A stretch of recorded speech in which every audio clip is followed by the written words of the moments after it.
Assalamualaikum warahmatullahi wabarakatuh. Sahabat kalian yang berbahagia, kita alhamdulillah berjumpa kembali dalam keadaan sehat walafiat. Dan kita doakan semua saudara-saudara kita, sahabat-sahabat kita yang dalam kondisi sakit disembuhkan, yang dalam kondisi isolasi mandiri juga disembuhkan, dan kita semua juga dijaga oleh Allah Subhanahu wa taala sehingga dapat beraktivitas dengan baik untuk menolong sesama. Nah, sahabat kalian yang berbahagia, kalau kita perhatikan dalam apa yang umum terjadi di percakapan dunia maya, terutama grup-grup WhatsApp, maka itu hari ini isinya dua. Pertama tentang berita kenaikan kematian kena COVID, kemudian orang yang isolasi mandiri, dan juga gonjang-ganjing politik yang terus mencuri perhatian kita. Tapi sebenarnya dibalik dari apa yang semua itu terus hadir dan beredar di jagat maya, hal yang sangat penting kita lakukan sebenarnya adalah mengetahui secara pasti bagaimana terhindar dari COVID-19 itu sendiri. Saya sudah menuliskan ini di situs masimamnawawi.com bahwa ada langkah minimal untuk kita bisa terhindar dari virus COVID-19. Pertama, ketika kita merasakan badan lelah, maka jangan jangan pilih pikiran lain lagi, tapi segera ambil waktu untuk istirahat secara total. Karena lelah inilah yang menjadikan tubuh kita tidak prima, sehingga imunitas turun, dan ketika datang sesuatu dari luar, itu kemungkinannya kita akan terkalahkan imunitas kita. Maka lebih baik segera istirahat total, lebih-lebih kalau kemudian lelahnya itu disertai oleh batuk, flu, dan sebagainya. Itu yang pertama. Yang kedua, kalaupun sudah terkena misalnya, maka usahakan tetap tenang, perbanyak zikir, ibadah, tilawah, dan memohon kepada Allah Subhanahu wa taala agar diberikan kesehatan dan kesembuhan, dan sabar serta mencoba menemukan hikmah dari itu semua.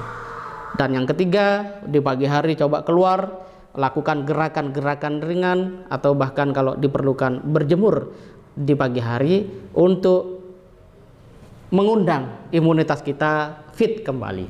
Dan itu adalah tuntunan-tuntunan yang mendasar yang sebenarnya sudah disampaikan oleh banyak pihak jauh-jauh hari.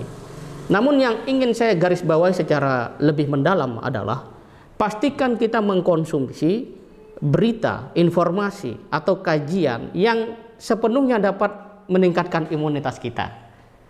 Membaca berita-berita tentang COVID, jatuhnya korban, dan seterusnya, kalau ujungnya membuat kita cemas dan kemudian kehilangan pegangan, maka lebih baik itu kita alihkan perhatian lebih kepada bagaimana iman kita tumbuh, bagaimana imun kita kuat. Mungkin dengan cara mencari apa sih makanan yang diperlukan pada saat seperti ini, apa sih minuman yang membantu kita semua. Yang jelas, kalau di dalam Quran, madu itu adalah obat.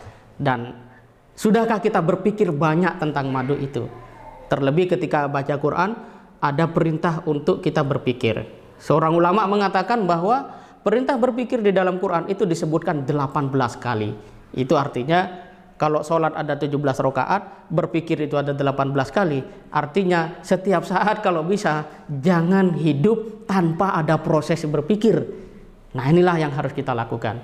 Karena memang wabah, pandemi, kemudian apa yang terjadi belakangan ini, itu tidak bisa kita sikapi dengan cara-cara spontanitas, sporadis. Harus ada proses kita berpikir untuk kemudian setidak-tidaknya kita bisa menenangkan diri kita, kemudian menularkan pikiran yang baik kepada sesama, dan di saat yang lain kita bisa membantu saudara-saudara kita yang di dalam kepanikan, di dalam keadaan sulit dan membutuhkan pertolongan.